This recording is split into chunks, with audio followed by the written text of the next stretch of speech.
Assalamu alaikum wa rahmatullahi wa barakatuh. In the past lesson, we went through the present tense verbs. Aftahu taftahu taftahina yaftahu taftahu. I hope you have memorized this. Aftahu taftahu taftahina yaftahu taftahu. I open, you female open, he opens and she opens. Or I am opening. It can also mean I am opening, you are opening, you female are opening, he is opening, she is opening. Now today we will discuss their use in sentence along with the doer of the verb and object of the verb. We will discuss their use in sentences along with the doer of the verb and object of the verb. These things you must remember something from the past tense. In the past tense we have studied this already, so it should not be tough today, inshallah. This is nothing new. If you remember, in past tense, how we used to say, Zaid opened the door. Zaid opened the door, past tense. First write, he opened, fataha. Then write doer of the verb in case 1, fataha Zaidun. Then write object of the verb in case 2, fataha Zaidun baban. Zaid opened the door, fataha Zaidun baban. Fataha is the verb in past tense, he opened, and Zaidun in case 1, bab in case 2 by baban. Suppose if we now have to say Zaid opens or Zaid is opening the door. Both are present tense. Zaid opens the door or Zaid is opening the door. So first we say he opens. In present tense, he opens.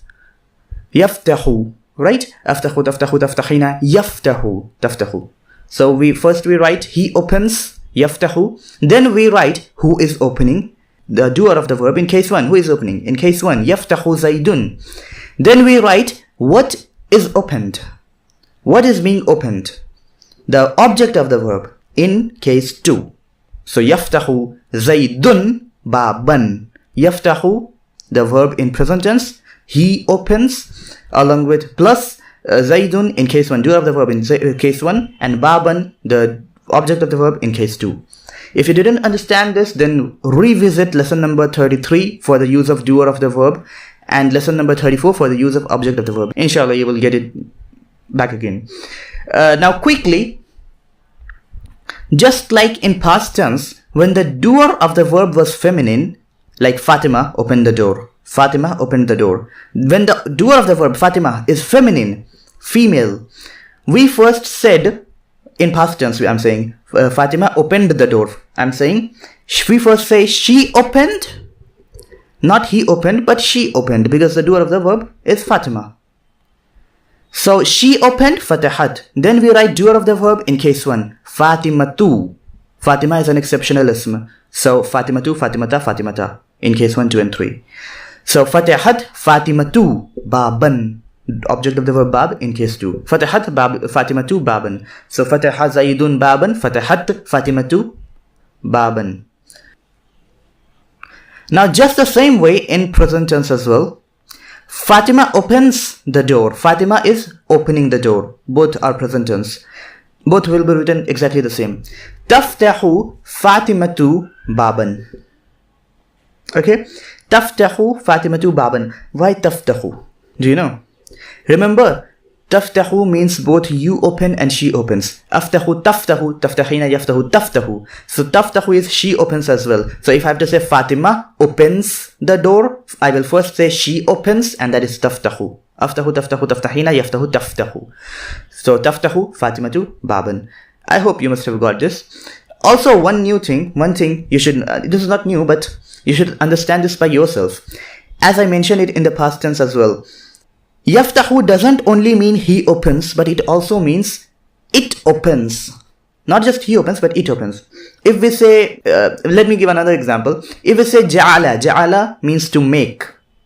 Ja'ala means to make. So in past tense it will be ja'altu, ja'alta, ja'alti, ja'ala, ja'alat. Ja'alna, ja'altum, ja'altunna, ja'alu, ja'alna. Now, in the present tense, Aj'alu, taj'alu, taj'alina, yaj'alu, taj'alu. Just on the same code of aftahu, taftahu, taftahina, yaftahu, taftahu. Just change fataha with jim, ain, lam. You will get aj'alu, taj'alu, taj'alina, yaj'alu, taj'alu. I make, you female make, he makes, she makes, or he makes and it makes. It might be either of the two. She makes or it makes. It might be either of the two. Let me give the example for it makes. Yaj'alu al-wildana shiban. This is a part of an ayah from Surah Muzzammil. Yaj'alu al-wildana shiba, pronounced as Yaj'alu al-wildana shiba, shiban. Yaj'alu, I just told you, aj'alu, taj'alu, taj'alina. Yaj'alu means he makes or it makes. It might mean he makes or it makes. Al-wildana, wildan is the plural of walad. You know what walad means? Boy. Wildan, boys. Awlad is the plural of walad as well, right? Wildan is specifically used for young boys. There are linguistic differences between awlad and wildan. There are two plurals of walad, awlad and wildan. I'm not going into in-depth differences. So yaj'alu al-wildana, he makes the boys or it makes the boys. It makes the boys what? Sheban. It makes the boys sheban. Sheeb means old, white-haired. Sheeb actually means white-haired man. So yaj'alu al-wildana sheban, it means it makes the boys old.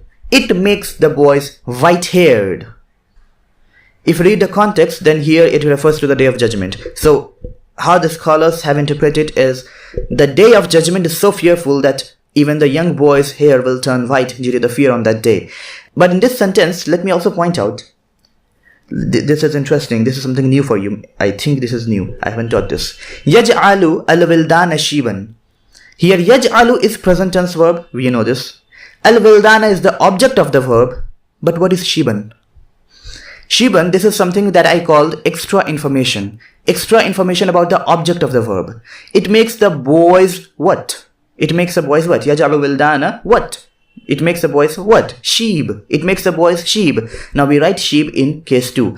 Extra information about the verb is also written in case 2. So it makes the boys sheeban in case 2.